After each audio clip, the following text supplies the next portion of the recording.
नमस्कार दोस्तों, defence news Hindi में आपका स्वागत है। आज की खबरें। डीआरडीओ का हाइपरसोनिक मिसाइल विकास कार्यक्रम आगे बढ़ रहा है। डीआरडीओ का प्रोजेक्ट विष्णु के तहत प्रस्तावित हाइपरसोनिक मिसाइल विकास कार्यक्रम के साथ मिसाइल प्रौद्योगिकी की सीमाओं को आगे बढ़ा रहा है। इस पहल के हिस्से के रूप में डीआरडीओ ने 2 लंबी दूरी की हाइपरसोनिक मिसाइल प्रणाली विकसित करने पर अपनी नजरें टिकाई हैं।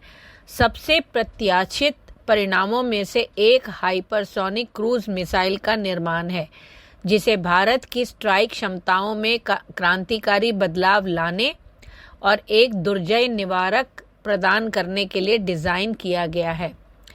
हाइपरसोनिक क्रूज मिसाइल की रेंज 1000 किलोमीटर होगी और डीआरडीओ का लक्ष्य है कि 2025 के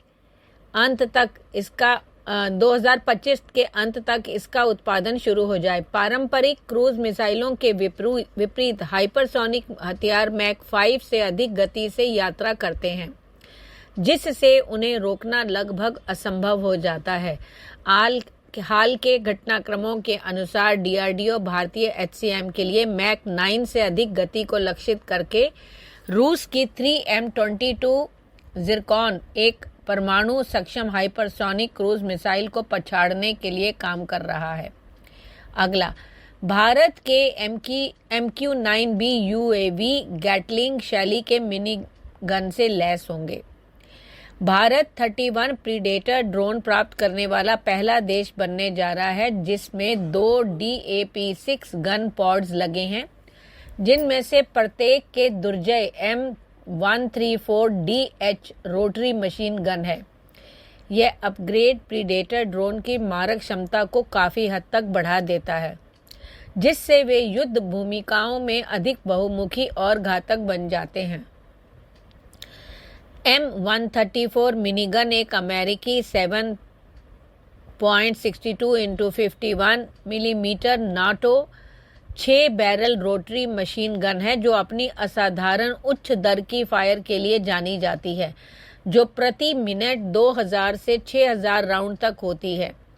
बाहरी इलेक्ट्रिक मोटर द्वारा संचालित गैटलिंग शैली की घूर्णन बैरल असेंबली के साथ M134DH को निरंतर और तेज फायर के लिए डिजाइन किया गया है। अगला, मानव रहित डीप पेनिट्रेशन स्ट्राइक प्लेटफॉर्म पर है भारतीय वायुसेना की नजर। भारतीय वायुसेना के एक अनाम अधिकारी ने बात करते हुए बताया कि भविष्य में अपनी डीप पेनिट्रेशन स्ट्राइक क्षमताओं के लिए वह मानव रहित हवाई जहाज़ों की ओर देख रही है। यह बदलाव ऐसे समय में हुआ है जब वायुसेना ने 2028 से अपने जगुआर डीप पेनिट्रेशन स्ट्राइक विमानों के बेड़े को रिटायर करने की योजना बनाई है, जिसे 2035 तक पूरी तरह से रिटायर कर दिया जाएगा। अगला, भारतीय उत्तरी सीमा पर प्रलय सामरिक मिसाइलों की तैनाती। भारतीय सेना 2026 से प्रलय बैलिस्टिक मिसाइलों की तैनाती के साथ अपनी सामरिक क्षमताओं को मजबूत करने के लिए तैयार है। 150 से 500 किलोमीटर की दूरी तक लक्ष्य पर हमला करने में सक्षम ये मिसाइलें भारत की उत्तरी सीमाओं से खतरे का मुकाबला करने के लिए डिजाइन की गई हैं। प्रलय मिसाइल एक अर्ध बैलिस्टिक सतह से सतह पर मार करने वाली मिसाइल है, जिसे दुश्मन की इंटरसेप्टर मिसाइलों से बचने के लिए उन्नत तरीके के साथ विकसित किया गया है। इसका अनूठा डिजाइन और प्रेक्षपथ इसे एक दुर्जय हथियार प्रणाली बनाता है। अगला, तेजस MK-1A के लिए दोहरे रैक पायलन का परीक्षण शुरू होगा। HAL 2025 में तेजस MK-1A फाइटर जेट के लिए बाहरी दोहरे रैक पायलन की उड़ान परीक्षण शुरू करने के लिए तैयार है। इसका उद्देश्य प्लेटफॉर्म की नज़दीकी लड़ाकू क्षमताओं को महत्वपूर्ण रूप से बढ़ाना है। नए पायलन तेजस MK-1A को एक ही पायलन पर 2 नज़दीकी लड़ाकू एयर टू एयर मिसाइल, जैसे कि advance short range air to air missile या पाइथन 5 ले जाने की अनुमति देंगे, जिससे इसकी कम दूरी की मारक क्षमता प्रभावी रूप से दोगुनी हो जाए।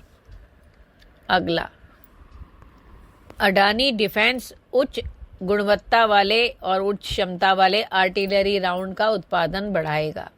भारत के रक्षा विनिर्माण क्षेत्र की एक प्रमुख कंपनी अडानी डिफेंस अप्रैल 2025 से कानपुर में अपने संयंत्र से आर्टिलरी गन के लिए उच्च क्षमता वाले राउंड का उत्पादन शुरू करने के लिए तैयार है। यह महत्वपूर्ण विकास उत्तर प्रदेश रक्षा औद्योगिक गलियारे के भीतर अडानी डिफेंस और एरोस्पेस की व्यापक योजनाओं के हिस्से के रूप में हुआ है। धन्यवाद।